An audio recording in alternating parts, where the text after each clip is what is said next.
हरे कृष्ण कृष्ण कृष्ण हरे हरे हरे राम राम राम हरे हरे हरे कृष्ण कृष्ण कृष्ण हरे हरे हरे राम हरे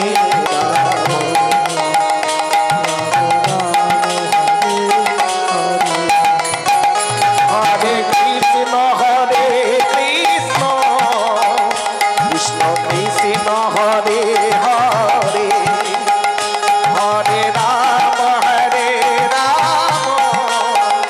राम राम हरे हरे हरे कृष्ण कृष्ण कृष्ण हरे हरे हरे राम राम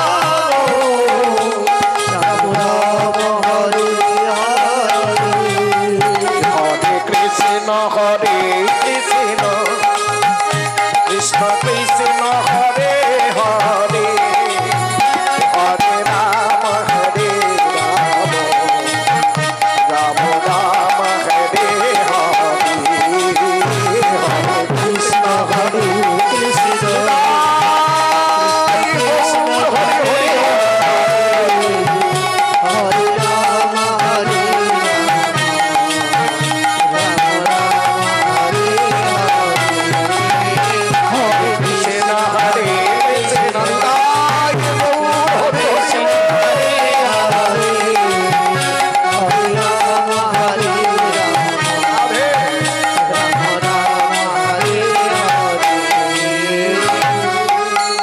চোখের অপলকে মানে চোখের পলক পড়তে যতটুকু সময় হঠাৎ দেখলেন ফুলের দোলনায় আমার নিতাই গৌর নেই।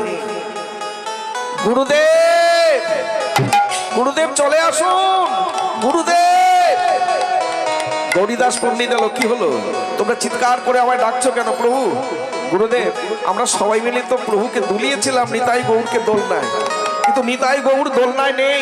হঠাৎ দেখলাম নেই, চোখের পলকে গোবিন্দ আমার চলে গেলেন। গৌরীদাস বললেন আমার নিতাই গৌর নেই, দোলনা হাতড়াচ্ছেন দেখতে পাচ্ছেন না। ছুটে গেলেন মন্দিরে, মন্দিরের সিংহাসনে হাতড়ে বললেন গৌর হরি, নিত্যানন্দ প্রভু, গৌর হরি তোমরা কোথায়? উন্মাদের মতো হয়ে যাচ্ছে, হাতে যষ্টি, যষ্টিটা ঠেকিয়ে শুধু বলছে আমার নিতাই গৌর কোথায় গেল? তোমরা কোথায় গেলে প্রভু? তুমি তো আমায় বলেছিলে কোনোদিন ছেড়ে যাবে না, আজ তুমি কোথায় গেলে? না বলে দাও প্রভু তুমি কোথায় গেলে?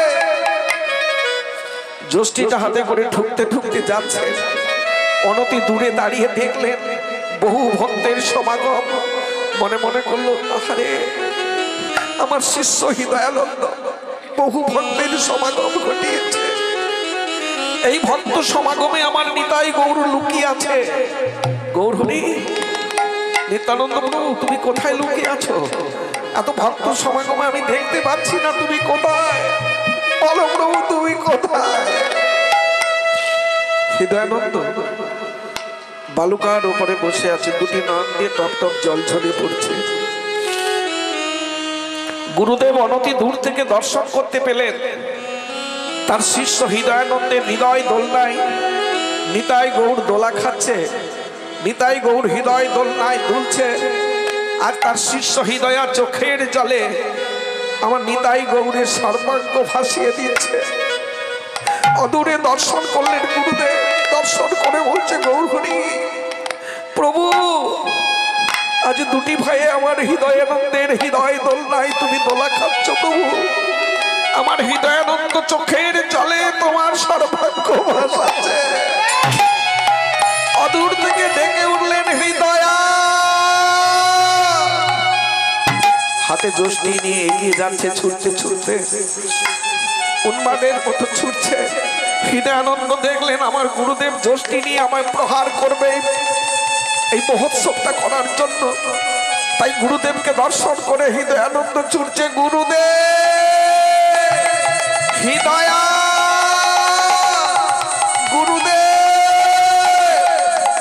ছুটতে ছুটতে গুরুদেবের দুটি চরণ জড়িয়েছে। গুরুদেব, গুরুদেব আপনি অভিশাপ দেবেন না। গুরুদেব আপনি ওই যষ্টি দিয়ে আমার অঙ্গে আঘাত করুন, আমি সহ্য করতে পারবো, আমার কোনো কষ্ট হবে না। গুরুদেব আপনার যষ্টির আঘাতটা আমি সহ্য করতে পারবো, কিন্তু কিন্তু অভিশাপ, আমি গুরুদেবের অভিশাপ সহ্য করতে পারবো না। অভিশাপ দেবেন না গুরুদেব। ভক্তমণ্ডলী, হৃদয়ানন্দের হৃদয় দোলনায় নিতাই গৌর দুলছে। সেই হৃদয়ানন্দ গুরুদেবের চরণ জড়িয়ে আছে। গুরুদেব বলে উঠল, হৃদয়া, হৃদয়া তুই আমার চরণটা ছেড়ে দে। হৃদয়ানন্দের মনে হলো সেই রাতের অন্ধকারে হাত দিয়ে আমি গুরুদেবের নাম লিখেছিলাম। গুরুদেব বলেছিল এই কলঙ্কিত হাতটা আমার চরণ স্পর্শ করবি না। তাই সেই গুরুদেবের চরণটা স্পর্শ করেছি। তাই গুরুদেব বলছে আমার চরণটা ছেড়ে দে। ছেড়ে দিয়ে বলছে, গুরুদেব আমার মনে ছিল না, সেই রাতের কথাটা মনে ছিল না। বেশ, আমি আমার নয়নের জল দিয়ে আপনার চরণ দুটো আমি ধৌত করে দেবো, আমার নয়নের জলে রাঙা চরণ ধৌত করে দেবো, কিন্তু আপনি অভিশাপ আমায় দেবেন না। আমি গুরুদেবের অভিশাপ সহ্য করতে পারবো না। গুরুদেব, আজ গুরুদেব গলবসন হয়ে দুহাত জোর করে বলছে, হৃদয়া, হৃদয়া তুই আমায় ভিক্ষে দে। আজ আমি ভিখেরি কাঙাল হয়ে এসেছি, তুই আমায় ভিক্ষে দে। হৃদয়া আমায় গৌরে ভিক্ষা ভিক্ষা দে না রে।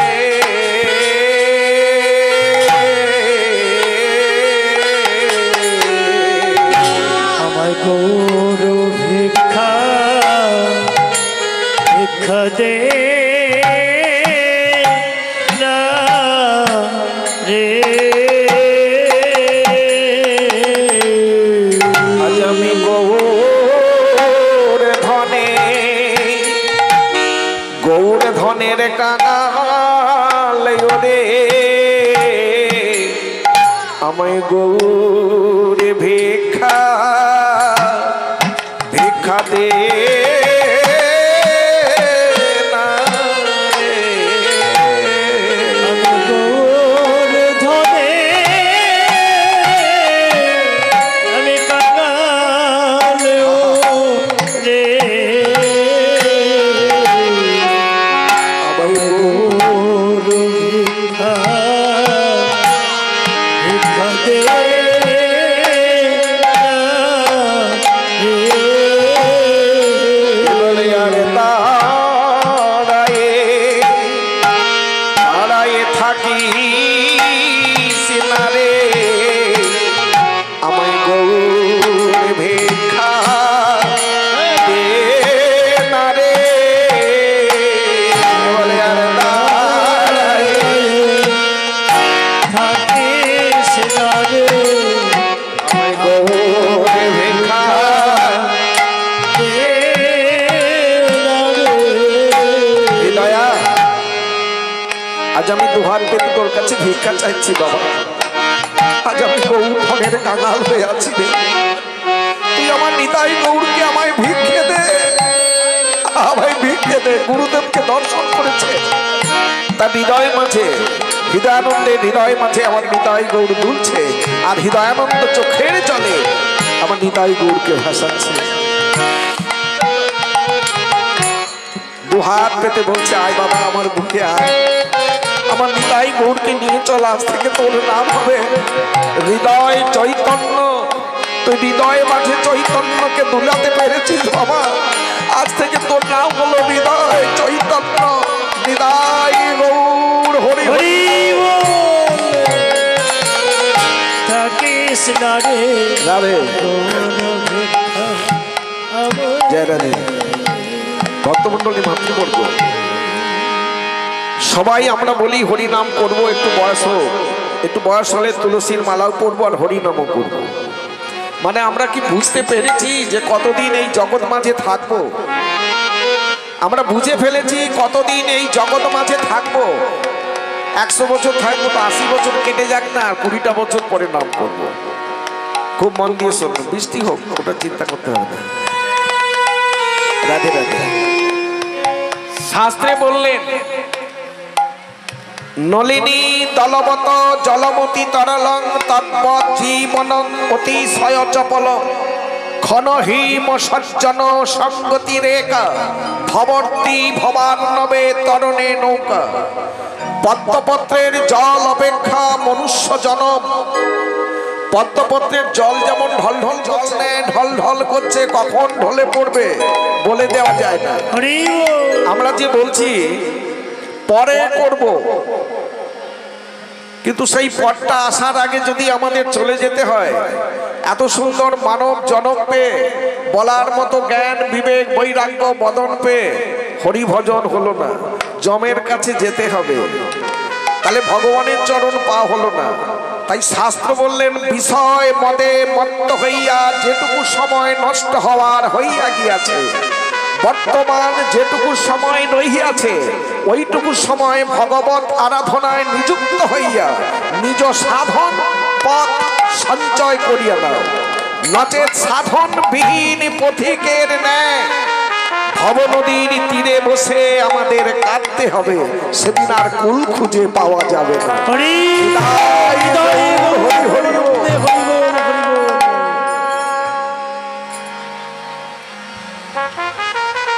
লীলা হবে, এই মহাজনের কথা একটু শুনুন।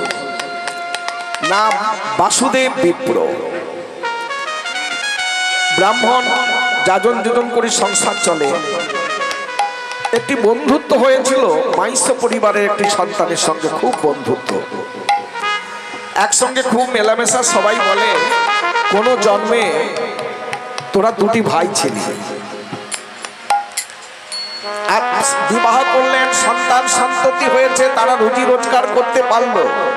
সেই মাইশ্য পরিবারের ছেলেটা একটি গুরুদেবকে ঠিক করলেন আশ্রয় নেবেন, দীক্ষা গ্রহণ করে হরি ভজন করবেন।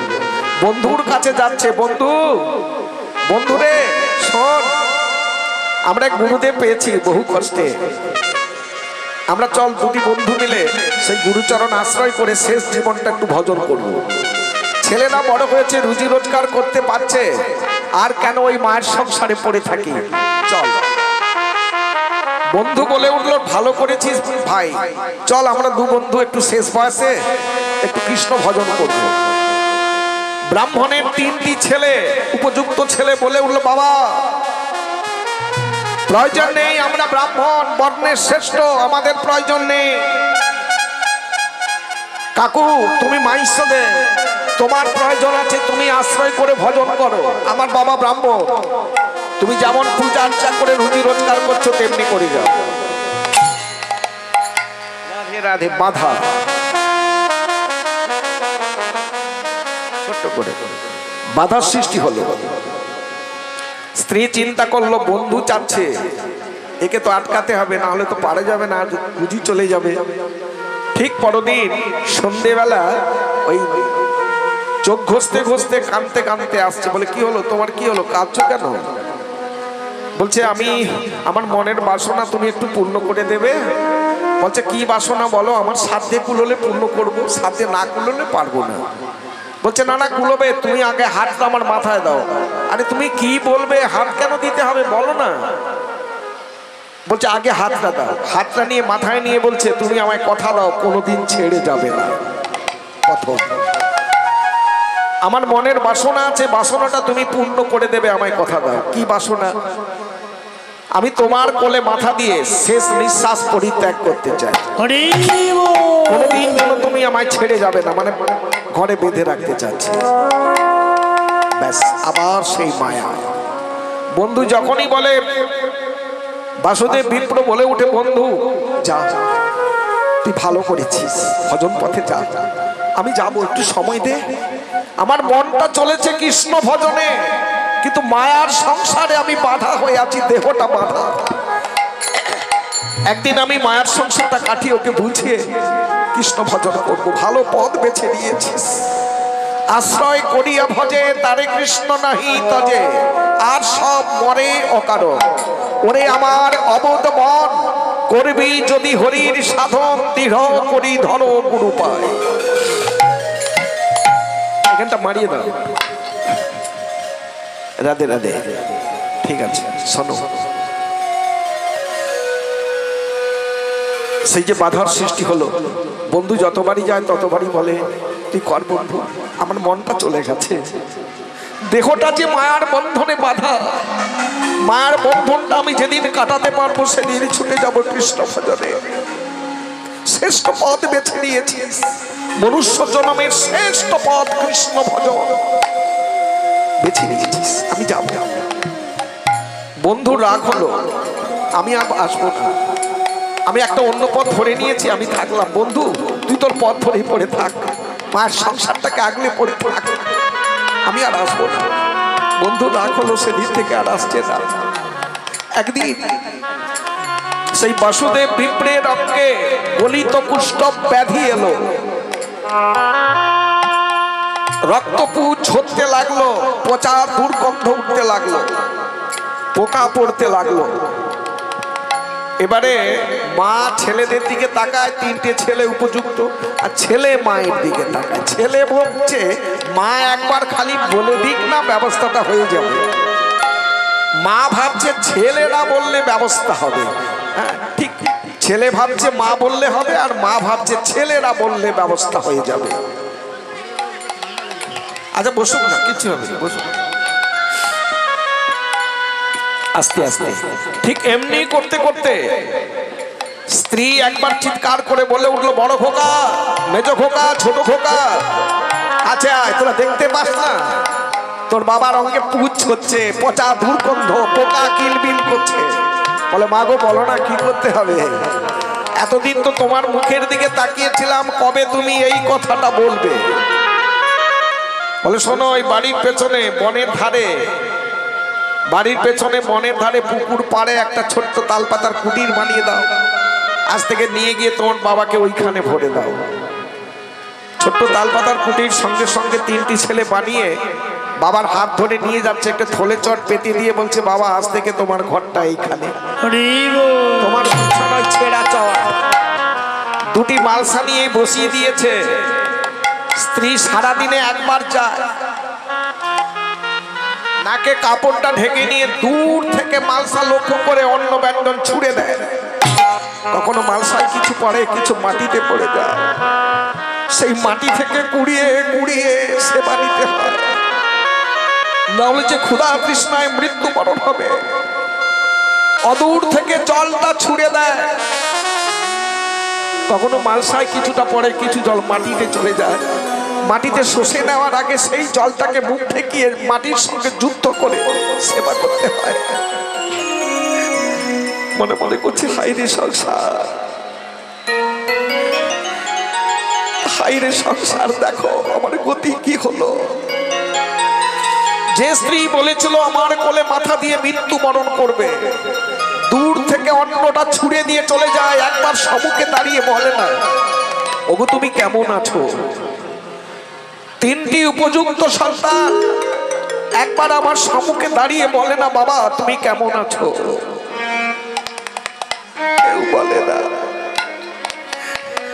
অঙ্গে পোকা কিলবিল করছে, অঙ্গ থেকে পোকাটা যখন মাটিতে পড়ে যায়, পোকাটাকে ধরে নিয়ে অঙ্গের ক্ষতস্থানে বসিয়ে দিয়ে বলে, তোরা ছেড়ে যাস না, ওরে তোরা আমায় ছেড়ে যাস না। অগ্নিনারায়ণ সাক্ষী করে আনা স্ত্রী দূর থেকে সারাদিনে একবার খাবার ছুঁড়ে দিয়ে চলে যায়। তিনটে উপযুক্ত সন্তান তারা আমার কাছে আসে না, সব ছেড়ে চলে গেল। আত্মীয় স্বজনেরা আমার সবুকে এসে দাঁড়ালো না, তোরা আমায় ছেড়ে যাস না। আমি জানতো সবাই আমায় ছেড়ে গেলেও অসংখ্য পোকা আমাকে ছেড়ে যায়নি। সারাদিন আমার অঙ্গের মাংসগুলো কুড়ে কুড়ে খা, তুমি জানি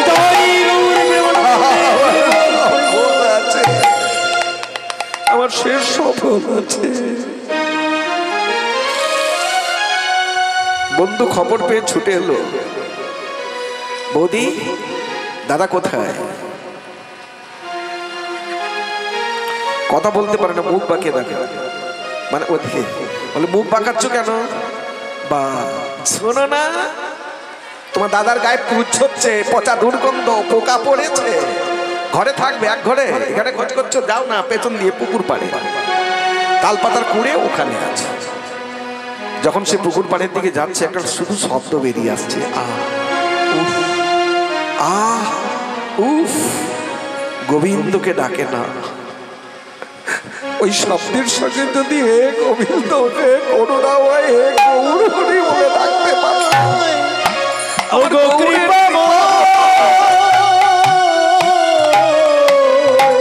পারবে না। যে হরিনাম কোনোদিন বলতে পারবে না, বলে না, শেষের দিনটা তার বদনে কোনোদিন হরিনাম আসে না। রাধে রাধে।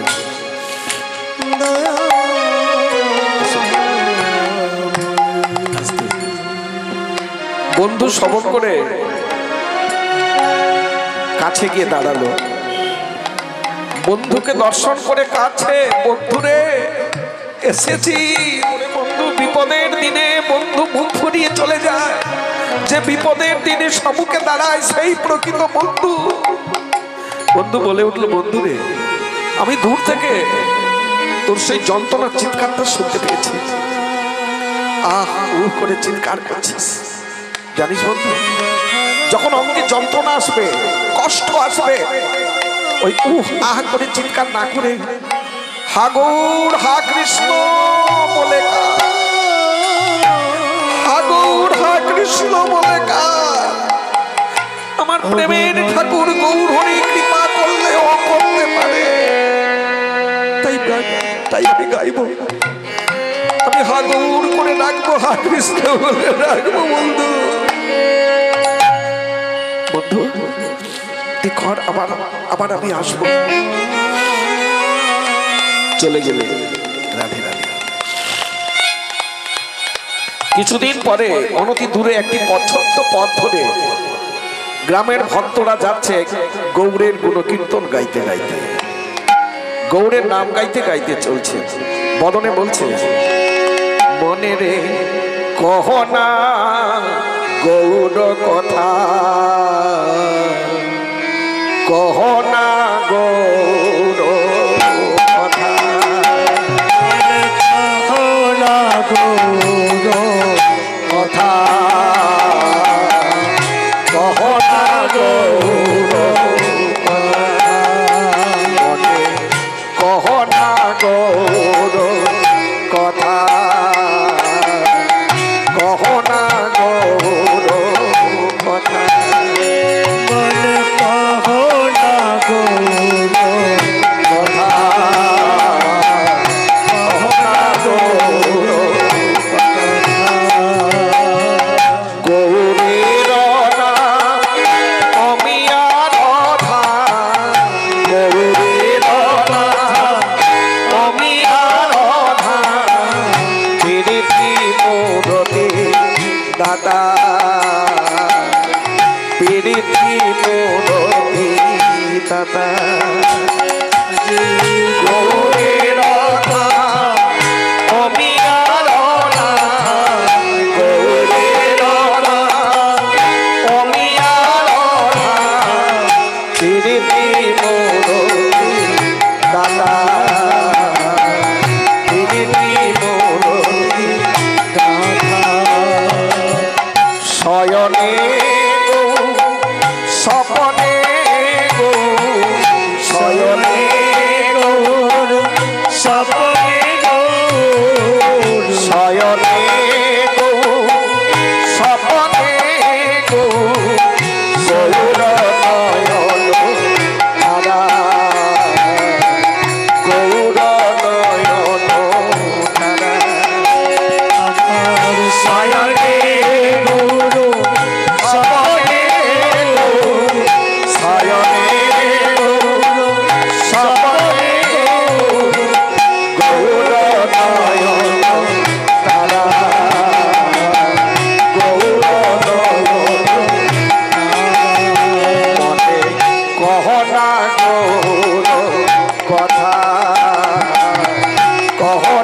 গৌর আমার হিয়ার মাঝারে গৌরাঙ্গে রাখিয়ে হিয়ার মাঝারে হিয়ার মাঝারে গৌরাঙ্গে রাখিয়ে হিরালে বসিয়া রব হিরালে বসিয়া রব মনে গহনা গৌর কথা গহনা গৌর কথা গহনা গৌর কথা। অনতি দূরে সেই কুটিরে শুয়ে শুয়ে বলছে, হ্যাঁ গো তোমরা কোথায় যাচ্ছ? আমার গৌরের এমন গুণকীর্তন গাইতে গাইতে কোথায় যাচ্ছ গো? তোমাদের বদনে গৌরের নাম শ্রবণ করে আমার মন প্রাণ বড় শীতল হচ্ছে। বলো না তোমরা কোথায় চলেছ? অদূর থেকে ভক্তরা বলছে, আর পড়ে থেকো না গো, মায়ার সংসার ছেড়ে চলে এসো। নদিয়ার চাঁদ গৌরহরি আমার নদিয়া ছেড়ে আমাদের গ্রামে সে উদয় হয়েছে। সেই নদিয়ার চাঁদ প্রেমের ঠাকুর গৌরহরিকে দর্শন করবার জন্য চলে এসো। গৌরহরি, গৌরহরি তুমি এসেছো? আমি যে চলতে পারি না, কেমন করে যাব? আমার সারা অঙ্গে যে গলিত কুষ্ঠ, পুজ ঝরছে, রক্ত পুজ ঝরছে, পোকা কিলবিল কিলবিল করছে, আমি কেমন করে যাবো? শুনেছি গোবিন্দের দিকে যদি কেউ দুটো পা এগিয়ে দেয়, গোবিন্দ নাকি 10 পা এগিয়ে আসে। আমি যাব প্রভু, আমি যাচ্ছি। আস্তে আস্তে হামাগুড়ি দিয়ে ছোট্ট রাস্তার উপরে উঠেছে। রাস্তার উপর দিয়ে হামাগুড়ি দিয়ে চলছে আর চোখের জলে ভেসে বলছে, গৌরহরি আমি যাচ্ছি। গৌরী গৌ গৌরী গৌ গৌরে গৌ গৌর হে গৌরী গৌ গৌরী গৌ গৌরী গৌ গৌরী হে গৌরী গৌ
আমার ডাক শুনতে পেয়েছো প্রভু?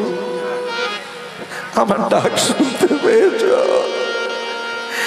আর আমি চলতে পারছি না প্রভু। পথের ধারে পড়ে আছে, পথের ধারে শুয়ে শুয়ে চোখের জলে ভেসে বলছে, প্রভু আমি পড়ে আছি এক পতিত, মহাপাপে পতিত পড়ে আছি। দয়াময় তুমি তো পতিত পাবন, এই মহাপাপী পতিতকে কৃপা করবার জন্য তুমি একটু চলে এসো দয়াময়, আমি পড়ে আছি। পবিত্র ভগবান প্রেমের ঠাকুর গৌরহরি, ভগবান কৃষ্ণচন্দ্রকে প্রেমের ঠাকুর বললেন না, প্রেমের ঠাকুর বললেন দয়াময় গৌরহরিকে। তো গৌরহরি এগিয়ে আসছে, পেছনে সারি সারি ভক্তরা ছুটছে। সম্মুখে যখন এলেন তার সেই রূপমাধুর্য দর্শন করছেন শুয়ে শুয়ে। প্রভু বাড়ি যান, আসবেন না? আমার অঙ্গে যে পোকা কিলবিল করছে, পচা দুর্গন্ধ রক্তপুঞ্জ হচ্ছে, প্রভু আসবেন না দয়াময়? ভক্তমন্ডলী মাতৃবর্গ গৌরহরিকে বলেন সচির নন্দন গৌরহরি। মায়ের নামে পরিচয়, বাবার নামে পরিচয় না। কেন তিনি মায়ের নামে পরিচয় হলো? ভগবান গৌরহরি মাতৃভাব নিয়ে কলিকালের ভাঙ্গাকাশে উদিত হয়েছেন বাংলার মাটিতে। ভগবান ভাবলেন আমি মা হয়ে এসেছি, আমার কাছে হাড়ি মুটি দম কেওড়া পচা নোংরা খোড়া লুলো সব যে আমারই সন্তান। আমি মা হয়ে গিয়ে সবাইকে আদর করে আমার হৃদয় মাঝে ধরবো।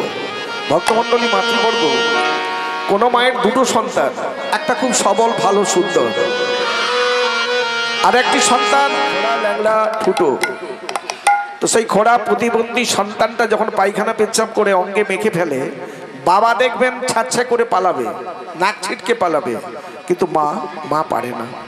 মা তার মাতৃ হৃদয় দিয়ে স্নেহমাখা হাত দিয়ে দেখবেন সেই খোড়া ল্যাংড়া সন্তানের পায়খানাগুলো দু হাত দিয়ে পরিষ্কার করে নিজের হৃদয় মাঝে টেনে নেয়। তেমনি পবিত্র ভগবান গৌরহরি বিশ্ব জগতে তিনি মা হয়ে এসেছেন, মাতৃভাব অঙ্গে নিয়ে এসেছেন। খোড়া ল্যাংড়া ঠুটো পচা হাঁড়ি মুচি ডগ কেওড়া সবাইকে নিজের সন্তান করে পরিষ্কার করে দেওয়ার জন্য গৌরহরি এসেছেন। গৌরহরি আস্তে আস্তে সম্মুখে গিয়ে বাসুদেব বিপ্রের হাত দুটো ধরে বলছে, বাসুদেব আমার হৃদয় মাঝে এসো, এসো বাসুদেব, আমি যে মা হয়ে এসেছি, সন্তানের নোংরাটা পরিষ্কার করে দেওয়ার জন্য জগৎ মাঝে এসেছি, তুমি আমার হৃদয় মাঝে এসো। রাধে রাধে। বাসুদেবকে বুকে নিয়ে দুটি হাত দিয়ে সেই রক্তপুঞ্জ পোকাগুলোকে ঝেড়ে পরিষ্কার করে দিয়ে সবল সুস্থ দেহ লাভ করে গোবিন্দের চরণ তলে পড়ে বাসুদেব কেঁদে কেঁদে বলছে, প্রভু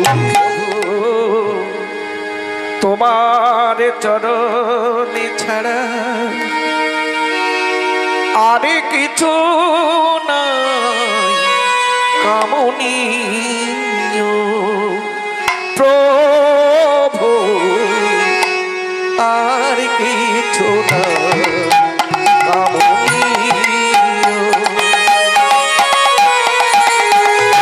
তোমার চরণে ছাড়া আরে কিছু নাই কামনীয়, প্রভু আর কিছু নাই কামনীয়।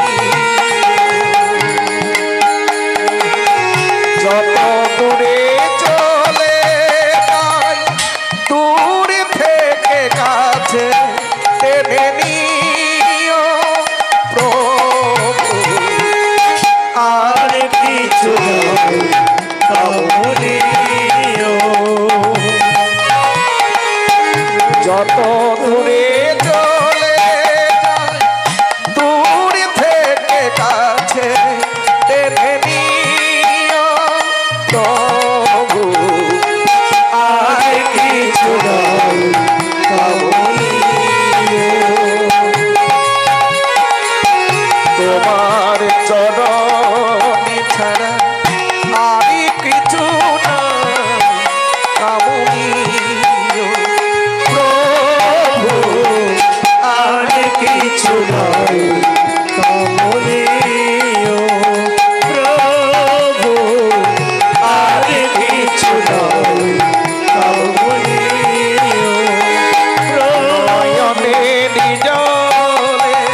রাধে রাধে। তোরা প্রেম নিবিয়াই বদনে ভরে বলে রে হরি না। তোরা প্রেম নিবিয়াই বদনে বলে রে হরি না।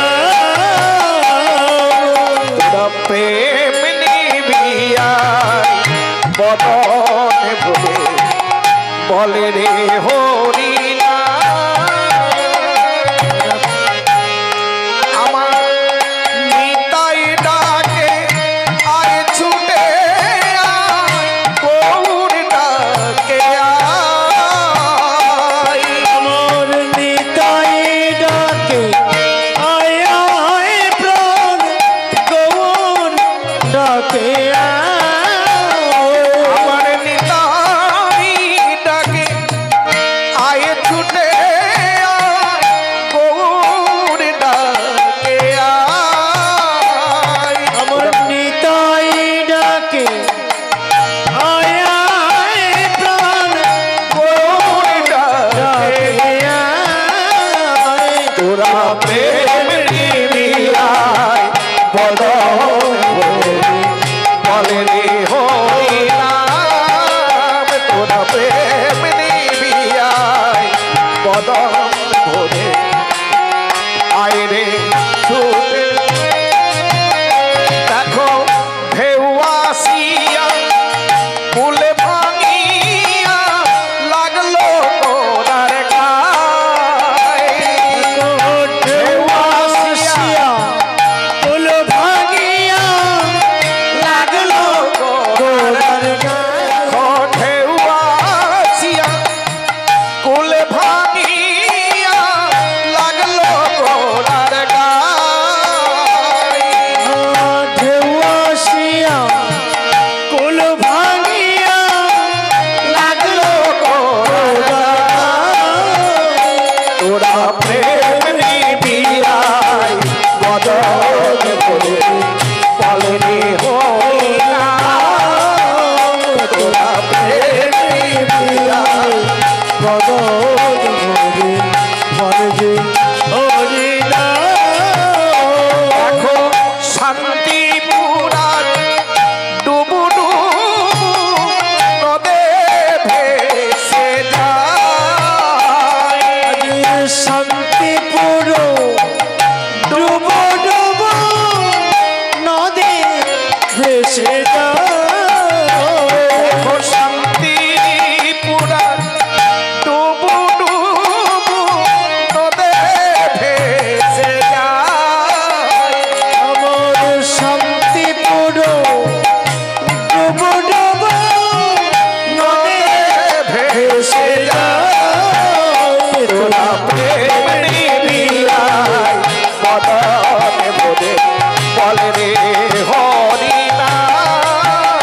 তোরা প্রেম নিবিয়াই বদনে ভরে বলে রে হরি নাম।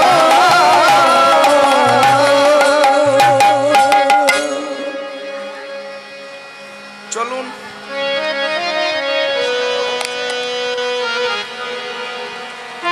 যা তো যাবে না, একটু নীলা এটি তাড়াতাড়ির মধ্যে ছেড়ে দিলে হবে নাকি? চলুন। আজকে যখন কুরু পাণ্ডবের যুদ্ধ হবে, শতপুত্রের জননী গান্ধারী,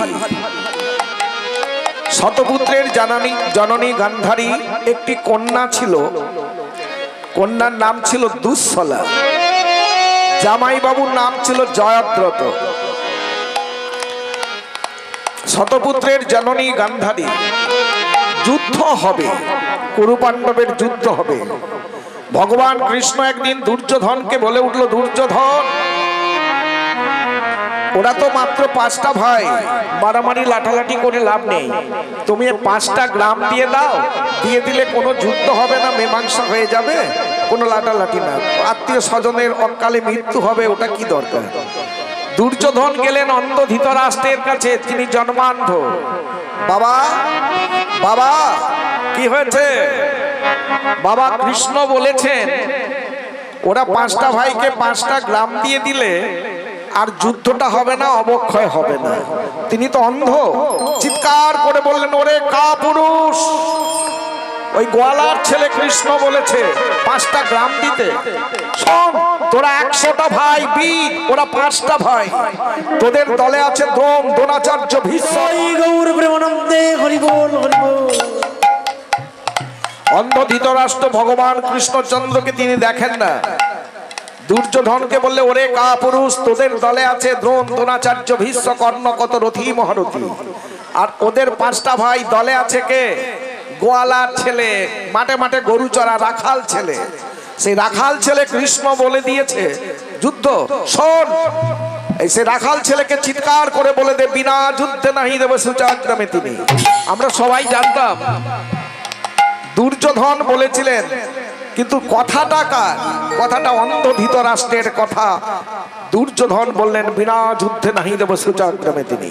সূচের আগায় যতটা মাটি উঠবে ওটাও যুদ্ধ করে নিতে হবে, বিনা যুদ্ধে দেব না। রাধে রাধে, তাহলে যুদ্ধ হবে। একদিন দুর্যোধন ভীষ্মদেবকে বলছেন, দাদু এই যুদ্ধে কি হবে? ভীষ্মদেব বলে উঠলেন, ধর্মের জয় হবে, অধর্মের বিনাশ হবে। ভীষ্মদেবের জানতে বাকি ছিল না যুদ্ধে কার জয় হবে। দুর্যোধনকে বলছে, ওরে দুর্যোধন, তোর কি ভয় লাগছে? মৃত্যুকে ভয় পাচ্ছিস? আমার কাছে একটা অস্ত্র আছে, যদি নিতে পারিস তাহলে সবাই মারা গেলেও তুই মরবি না, তুই বেঁচে থাকবি। বলে, দাদু তাহলে সেই অস্ত্রটা আমাকে দাও। বলে, তোকে তো দেওয়া যাবে না, গভীর রাত্রিতে আমার ঘরে তোর স্ত্রীকে পাঠিয়ে দিস। দেখবেন ভীষ্মদেব রাত্রিতে ঘুমোয় না, সারাত গোবিন্দের ধ্যানে থাকে, সারাত গোবিন্দের ধ্যান করে বসে বসে। স্ত্রীকে গিয়ে বললো, তোমায় একটা কি দেবে? তুমি যে দাদুকে প্রণাম জানাও না, প্রণাম করলেই দাদু একটা কি দিয়ে দেবে, আর সেটা নিতে পারলে আমার মৃত্যুটা হবে না, সবাই মারা যাবে কিন্তু আমি বেঁচে থাকবো, আমি মরবো না। বলে, এত রাত্রে যে কাজ নেই, এত অন্ধকার, এত রাত্রি দরকার নেই, ভোর ভোর চলে যাবো, ভোর ভোর গিয়ে নিয়ে নেবো। কিন্তু অন্তর্যামী ভগবান কৃষ্ণ, যিনি অন্তরের কথা জানতে পারেন, ভগবান কৃষ্ণ দ্রৌপদীর দ্বারে টোকা দিচ্ছে, সখী ও সখী ওঠো, ও সখী ওঠো। দ্রৌপদী যেমন ভগবান কৃষ্ণচন্দ্রকে সখা বলেন, আর ভগবান কৃষ্ণচন্দ্র দ্রৌপদীকে সখী সখী বলে ডাকে। তো বেরিয়ে এসেছে, বলে, সখী চলো। বলে, চলো। কিছুটা যাওয়ার পরে বলছে, সখী এত অন্ধকার রাত্রে তুমি যে আমার সঙ্গে যাচ্ছ, তোমার ভয় করছে না? দ্রৌপদী বলে উঠল, সখা, যার নাম শুনলে ভব ভয় চলে যায়, আমি সেই ভগবান কৃষ্ণ সখার সঙ্গে যাচ্ছি, আবার আমার কিসের ভয়? যার নাম শুনলে ভব ভয় চলে যায়, স্বয়ং ভগবান আমার সঙ্গে, সে আমার সখা কৃষ্ণ, তাতে আবার ভয় কি? বলে, আচ্ছা কোথায় যাচ্ছি জানো? বলে, আপনি যেখানে নিয়ে যাচ্ছেন যাচ্ছি। বলে, শোনো না বলি। কোথায়? না, আমি ভীষ্মদেবের ঘরে যাচ্ছি, দাদুর ঘরে। শোনো, আমি বহিদারে দাঁড়িয়ে থাকবো, তুমি দাদুর ঘরে ঢুকে একটা প্রণাম করবে, কথা বলবে না, কোনো কথা না বলে শুধু প্রণামটা করবে। তোমার মাথায় হাত দিয়ে দাদু একটা আশীর্বাদ করে দেবে, আশীর্বাদটা নেওয়ার পরে তুমি কথা বলবে। বলে, ঠিক আছে। তো গোবিন্দ আমার বহিদারে দাঁড়িয়েছেন, দ্রৌপদী যাচ্ছে, গোবিন্দ মনে মনে করছেন, দ্রৌপদী আমার চরণ সেবা ছাড়া কিছু জানে না, তো আমার চরণ সেবা করে ভক্তরা কি পায় সে জানে, নিশ্চয়ই সেবা করে। তো আমি তো কোনোদিন ভক্তের চরণ সেবা পাই না, আজকে সুযোগ। কি করলেন দ্রৌপদী? দাদুর ঘরে তুমি যাচ্ছ জুতো পরে, শোনো এখানে জুতোটা খোলো। দ্রৌপদীর সন্দেহ হলো যে আমি একটু ভেতরে দালানে খুলে যেতাম, তো এখানে খুলতে বলছে কেন, আমাকে দেখতে হবে। জুতো জোড়াটা পাদুকাটা খুলে দিয়ে যে একটু অছাড়ে গিয়ে দেখছে, না ভগবান কৃষ্ণচন্দ্র ভাবছে এই সুযোগ, এই ভক্তের পাদুকাটা আমি সেবা করে কিছু পাই কিনা দেখা যাবে। তাই সেই দ্রৌপদীর পাদুকাটা বুকে ধরিয়ে উত্তরণী দিয়ে সেই ধুলোগুলো ছাড়ছে, আর ধুলোগুলো যখন অঙ্গে পড়ছে পুলকাদি অষ্টসাত্ত্বিক ভাবের প্রকাশ হচ্ছে। মনে মনে করছে, আরে ভক্তের পাদুকা সেবা করে যদি এত প্রেম এত সুখ আসে, না জানি ভক্তের চরণ সেবা করলে কত সুখ পেতাম। দ্রৌপদী বলে উঠলেন, চট করে এসে সম্মুখে দাঁড়িয়েছে, সদা তুমি আমার জুতোটা আমায় না বলে নিলে কেন? তুমি তো আমাকে চাইতে পারতে, আমার জুতো পেয়ে যদি সুখ পাও তুমি আমায় চাইতে পারতে। সখী, তোমার জুতোটা চাইলে তুমি আমায় দিতে? বলে হ্যাঁ দিতাম। তোমার পাপ হতো না? বলছে প্রভু গো, মহাপাপে যদি নরকে যেতে হয় যেতাম, কিন্তু আমি ভগবানকে সুখ দিয়ে নরকে যেতাম। ভক্তমণ্ডলী একটু কথা শোনো, লীলাটা একটু শোনো। ও বৃষ্টি পড়ছে, প্রসাদ পেয়েও তো যেতে পারবে না, একটু অপেক্ষা হোক বরং, একটু খুব মন দিয়ে শোনো কথাগুলো। রাধে রাধে। তাই একটু শোনো। ভগবান নারদকে নিয়ে যখন বৃন্দাবনে গেলেন, নারদ ঠাকুর বলেছিলেন মনে মনে স্বপ্ন, খালি বলে প্রভু আপনার ভক্ত সে সবচেয়ে বড় ভক্ত। ভগবান মনে করলে নারদ খুসখুস করছে, নারদ একটু আনন্দ পাবে। বলছে কে ভক্ত, তুমি কি দেখতে চাও? বলে হ্যাঁ। বলে আচ্ছা দাঁড়াও, তোমাকে দেখাবো দেখাবো। গোবিন্দ আমার জ্বরকে আহ্বান করলেন, জ্বর আমার তোমার অঙ্গে এসো। জ্বর বলছে প্রভুর অঙ্গে আমি কেমন করে যাব, আমি পারবো না, আসতে হবে আমার ভক্তকে দেখানোর জন্য, জ্বর আমার অঙ্গে এসো। তো গোবিন্দ অঙ্গে জ্বর এসেছে, শিরপ পীড়া ধরলো, ঠক ঠক করে কাঁপছে অঙ্গ। নারদ গায়ে হাত দিতে পারছে না, প্রভু কি হলো, কোথায় বদ্যি কবিরাজ পাবো? বলে বদ্যি কবিরাজে হবে না। ও নারদ তুমি এক কাজ করতে পারো? বলে কি? তুমি তো পরম বৈষ্ণব পরম ভক্ত, তোমার চরণধুলি আমার অঙ্গে মাখিয়ে দাও, মস্তকে দিয়ে দাও, দিলে আমার ব্যাধিটা চলে যাবে। কি প্রভু আমি পারবো না, আমি কি করে দেবো ভগবানের মাথায় আমার চরণধুলি? সম্ভব অসম্ভব। বলে তাহলে তুমি কাজ করো, ব্যাধি তো যাবে না, ব্যাধিটা মুক্ত করতে হলে তুমি বৃন্দাবনে উত্তরণীয় পেতে দিয়ে ব্রজ গোপীদের ডাকো, ডেকে বলবে চরণধুলি দাও, তোমার ধুলি কোনা পেলে আমার গোবিন্দের শিরপ পীড়াটা ভালো হবে।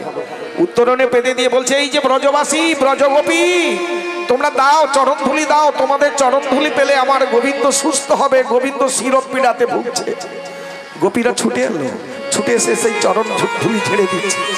নারদ মনে মনে করছে বুকের পাটা, হ্যাঁ আমি দিতে পারলাম না, ব্রজ গোপীদের এমন একটা পাটা চরণধুলি দিয়ে দিচ্ছে, ভগবানের অঙ্গে দেবে। যাই হোক নিয়ে গিয়ে বলছে প্রভু এনেছি। বলে আমার মস্তকে ঝেড়ে দাও। গোবিন্দের মস্তকে যেই ছেড়ে দিল, শিরপ পীড়া মুক্ত হলো, জ্বর মুক্ত।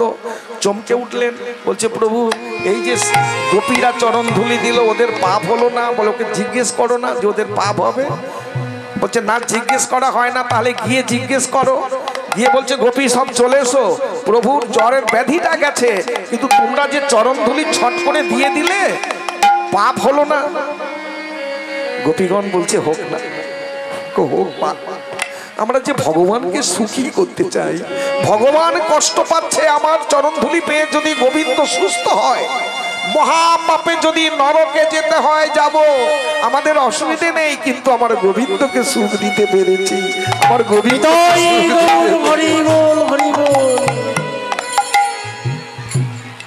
রাধে রাধে। খুব মন দিয়ে শ্রবণ করো, কম কম করে যাও, কম কম জায়গা, হ্যাঁ অসুবিধে কিছু হবে না, একটু শ্রবণ করেছি। ভেজার দরকার নেই, ভেজার দরকার নেই, শেষকালে এইখানটায় দিয়ে দেওয়া হবে। ঠিক আছে, আস্তে সবাই প্রসাদ পেয়ে যাবেন। দয়াময় ভক্তমণ্ডলী মাতৃবর্গ সবার চরণে নিবেদন এই ক্লাবের তরফ থেকে, হ্যাঁ তো দয়া করে কেউ চলে যাবেন না। গোপালজি ও নির্মাল্য অন্নপ্রসাদের ব্যবস্থা আছে, আপনারা অন্নপ্রসাদ পেয়ে বাড়ি যাবেন, কেউ চলে যাবেন না। এখন লীলাটা একটু শ্রবণ করুন, চলে আসুন। রাধে রাধে। তো সে দ্রৌপদীকে বলেন দ্রৌপদী চলে যাও।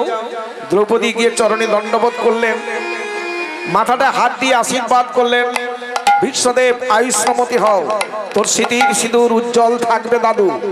দ্রৌপদী কথা বললেন, দাদু আমার স্মৃতির সিঁদুর কোনোদিন মুছে যাবে না তো? কে তুই? আমি দ্রৌপদী। দ্রৌপদী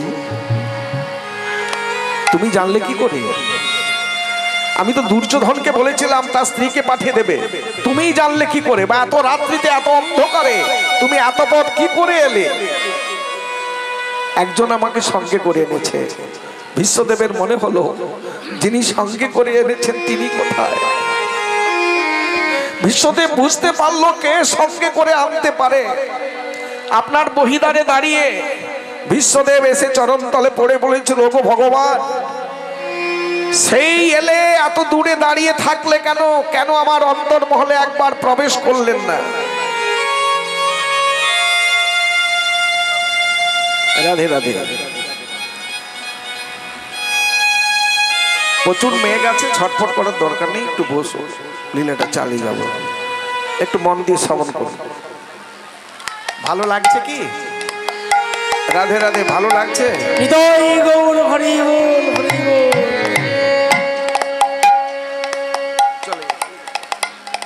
আরে এই তো ভঙ্গি করে তো মাথা খারাপ করে। বস বস, নাহলে পালিয়ে যায়।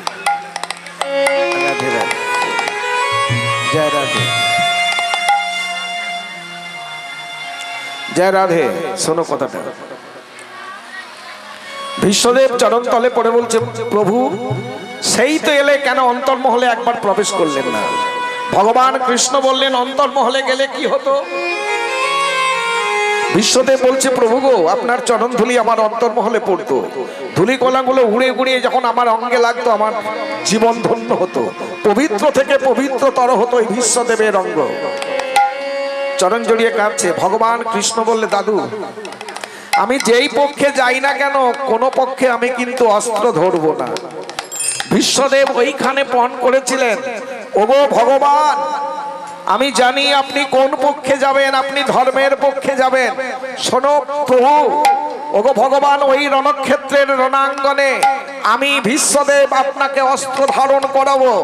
দেখবো ভগবান কার জয় হয়, ভগবানের জয় হয় না ভক্তের জয় হয়, সেদিন প্রমাণ করে দেবো। হৃদয় গৌর হরি হরি বল। ভগবান কোনোদিন নিজের জয় চায় না, ভক্তকে জয়ই করেন। এই শপথ হয়ে গেল। ঠিক এই শপথটা এইখানেই করেছিল। কার জয় হয়, ওই রণক্ষেত্রের রণাঙ্গনে বিশ্বদেব বলেছিলেন, আমি আপনাকে অস্ত্র ধারণ করাবো। এবার আসুন, ভগবান কৃষ্ণচন্দ্র প্রভাস নদীর তীরে কাম্যক বনে যুধিষ্ঠির, ভীম, অর্জুন, নকুল, সহদেবকে লুকায়িত করে রেখেছেন বিশ্বদেবের ভয়ে। দুর্যোধনের ভয়ে লুকায়িত করে রেখেছেন। আর নিত্য নিত্য যুধিষ্ঠির স্নানে যেতেন ওই প্রভাস নদীর তীরে। প্রভাস নদীতে স্নান করে দুহাত জোর করে সূর্য অর্ঘ্য দিতেন আর চোখের জলে ভাসতেন। একদিন সূর্যদেব সম্মুখে এসে দাঁড়িয়েছে, দাঁড়িয়ে বলছে, যুধিষ্ঠির, নিত্য নিত্য তুমি আমাকে অর্ঘ্য দান করে চোখের জলে ভাসো, কেন কাঁদো? আজ আমি এসেছি তোমায় জিজ্ঞাসা করবার জন্য, আমি সন্তুষ্ট হয়েছি। ওগো সূর্য দেবতা, আপনি এসেছেন, কেন কাঁদি জানো? আমি যে বড় ভাই, ভাইরা যে আমাকে বাবার মতো সম্মান করে, ক্ষুধা পেলেই আমার কাছে ছুটে এসে বলছে, দাদা বড় ক্ষুধা পেয়েছে, আমার ক্ষুধাটা নিবৃত্তি করো। আমি বড় দাদা হয়ে, বাবা হয়ে সন্তানের ক্ষুধা মিটাতে পারিনি, তাই চোখের জলে ভেসে ভেসে বলি, ওগো সূর্যদেব, কেন আমি দাদা হয়ে এলাম, কেন ছোট ভাই হয়ে যেতে পারলাম না? সূর্যদেব সন্তুষ্ট হয়ে একটি ভাঁড় হাতে দিলেন। যুধিষ্ঠির, এই ভাঁড়ের মধ্যে রান্না করবে, তোমার সব ভাইয়ের পরিপূর্ণ সেবা হবে, কোনো অসুবিধা হবে না। যুধিষ্ঠির ভাঁড়টা হাতে নিয়ে ভাবছে, আমার একটা ভাইয়ের ক্ষুধা নিবৃত্তি করতে পারবে তো? ভাইটাকে ভীম, ভীম একটু বেশি খায়। সূর্যদেব জানতে পেরে বলছে, শোনো, একটা ভীম নয়, হাজার হাজার ভীমকে যদি সেবা দেয় পরিপূর্ণ সেবা পাবে। দ্রৌপদী যত সময় পর্যন্ত সেবা না করবে, তত সময় হাজার হাজার ভীমকে সেবা দিয়ে দেবে। আর দ্রৌপদী যদি সেবা নিয়ে নেয়, তাহলে একটা মানুষকেও সেবা দিতে পারবে। শুধু এইটুকু তার প্রথা। সেদিন থেকে সেবার অসুবিধা হয় না, যতটুকু অন্ন দিক না কেন, চাল দিক না কেন, পরিপূর্ণ সেবা পায়, কোনো অসুবিধা হয় না। ঠিক চলছে। এদিকে আসুন, দুর্যোধনের স্ত্রী দুর্যোধনকে বলছে, স্বামী অত যুদ্ধ টুদ্ধ কিচ্ছু করতে লাগবে না, একটা কাজ করলেই তো ওরা এমনি মরে যাবে। কি করলে? বলছে, আমাদের তো জমিদার রাজত্ব আছে, রাজ ঐশ্বর্য ধন রত্নের তো অভাব নেই, আপনি ওই দুর্বাসা মুনিকে নেমন্তন্ন করুন। দুর্বাসা খুব ক্রোধী, খুব রাগ। দুর্বাসা মুনির 10,000 শিষ্য নেমন্তন্ন করে একটু সেবা দিয়ে দেন, সেবা দিয়ে ওই মুনিবরকে তোমার ভাইদের জন্য, ভাই কাছে সেবা নেওয়ার জন্য একটু নেমন্তন্ন জানিয়ে দেবেন। বলে ঠিক আছে, খারাপ নয়। দুর্বাসা মুনিকে নেমন্তন্ন করলেন। দুর্বাসা মুনি তার 10,000 শিষ্য নিয়ে সেবা পেলেন। দুর্যোধন তার স্ত্রী দুহাত জোর করে বলছে, হে মুনি ঋষিবর, আমরা তো যাই হোক সেবা দিলাম, আমার ভাইরা ওই কাম্যক বনে আছে, কৃপা করে আগামী কল্য মধ্যাহ্নে ভাইদের কাছে একটু সেবা গ্রহণ করুন। মুনি ঋষি বললেন, ঠিক আছে, আগামী কল্য মধ্যাহ্নে যাব। মুনি ঋষি নিয়ে চলছে, ওনারা জানেন না, যুধিষ্ঠির, ভীম, অর্জুন, নকুল, সহদেব জানলো না, ভাই দুর্যোধন নেমন্তন্ন করে দিয়েছেন, আর মুনি ঋষি চলছেন 10,000 শিষ্য নিয়ে। চলতে চলতে দুপুর পেরিয়ে গেল, যখন প্রভাস নদীর তীরে গেল, দুপুর পেরিয়েছে। দুর্বাসা মুনি দুজন শিষ্যকে বলে, যাও ওই কাম্যক বনে ভাইরা আছে, ওদের বলে দাও যে আমার গুরুদেব এসেছেন, সেবা নেবে, তোমরা আয়োজন করো। আর গুরুদেব স্নান আন্নি করে আসছে, নদীতে স্নান করে আসছে। দুজন গিয়ে বলে দিলেন, তখন তো সেবা হয়ে গেছে। ভগবান কৃষ্ণ কাছে নেই, চিৎকার করে ডাকছে, দ্রৌপদী ডাকছে সখা, বিপদে ভাইরা ডাকছে সখা সখা করে চিৎকার করতে পারলেন। অন্তর্যামী গোবিন্দ ছুটছে, ছুটে গিয়ে দ্রৌপদীর সম্মুখে দাঁড়িয়ে বলছে, ও সখী, আমার ভীষণ ক্ষুধা পেয়েছে, ক্ষুধাটা নিবৃত্তি করো। বলতে চাচ্ছে, কেন ডাকলাম সব শুনবো, কেন ডাকলে সব শুনবো, আগে আমার ক্ষুধাটা নিবৃত্তি করো, ভীষণ ক্ষুধা পেয়েছে। ও সখী, যাও না, যাও যাও না, যাও না। দ্রৌপদী কাঁদছে, মরার ওপরে ছড়ার ঘা। যে জ্বালায় আমি গোবিন্দকে ডাকলাম, আমার গোবিন্দ ক্ষুধার্ত গোবিন্দ আমায় বলছে আমার ক্ষুধা পেয়েছে, ক্ষুধা নিবৃত্তি করো। কোথা থেকে সেবা দেবো, আমি আর পারছি না। মনে মনে করছেন, সখা তুমি তো অন্তর যাবি, তুমি কি জানতে পারো না আমার অন্তরের কথাটা, কেন তোমায় ডাকলাম? ও কেঁদো না, আমার ক্ষুধাটা মিটিয়ে দাও না, সব কথা শুনবো, কি বিপদে পড়েছো শুনবো। ঠিক আছে, আমি যাচ্ছি। গোবিন্দ আমার সেই কুটিরে প্রবেশ করে ভানটা নিয়ে বেরিয়ে এসেছে। ভানটার ভেতরে খুঁজে বেড়াচ্ছে, একটা অন্যের 3 ভাগের 1 ভাগ একটা টুকরো কনে লেগে আছে। নখ দিয়ে নকশিয়ে তুললেন, তুলে শাগের একটা পাতার একটুটুকু টুকরো এক কনে লেগে আছে, সেই শাগের পাতাটাকে তুলে সেবা করলেন ভগবান। সেবা করে ঢেকুর তুলছেন, দ্রৌপদী চরণ পড়ে আছে, 5টা ভাই চরণ তলে পড়ে কাঁদছে। দ্রৌপদী বলছে, সখা আমি তো আপনার সেবা দিতে পারিনি, তাই ব্যঙ্গ করছে, ঢেকুর তুলছে। সখা আমায় ব্যঙ্গ করছো, আমি সেবা দিতে পারিনি। ভগবান কৃষ্ণ বলছে, সখী কেঁদো না, কেঁদো না, আমার উদর পরিপূর্ণ হয়েছে। যত বলে তত কাঁদে। এতটুকু শাগের টুকরো নিয়ে ভগবান ঢেকুর তুলে তুলে বলছে, আমার উদর পরিপূর্ণ। ওই যে ঢেকুর তুলছে, ওইখানে যে 10,000 শিষ্য নিয়ে দুর্বাসা মুনি পড়ে আছে, স্নান আন্নি করে বস্ত্র বসন করছে, সবের পেটগুলো ফুলে সুন্দর হচ্ছে। 10,000 শিষ্য বললে, গুরুদেব সেবা নেওয়া তো দূরের কথা, চলার শক্তি নেই, ওখানে যেতেই পারবো না, এত পেট ভার হয়েছে। দুর্বাসা মুনি বললে, ওই অবস্থা তো আমারও হয়েছে, আমারও পেটটা ভীষণ ভার, আজকে আর যে কাজ নেই, সবাই মিলে নদীর কিনারে বিশ্রাম নিয়ে নাও। হরি হরি বল, রাখে হরি মারে কে, আর মারে হরি রাখে কে।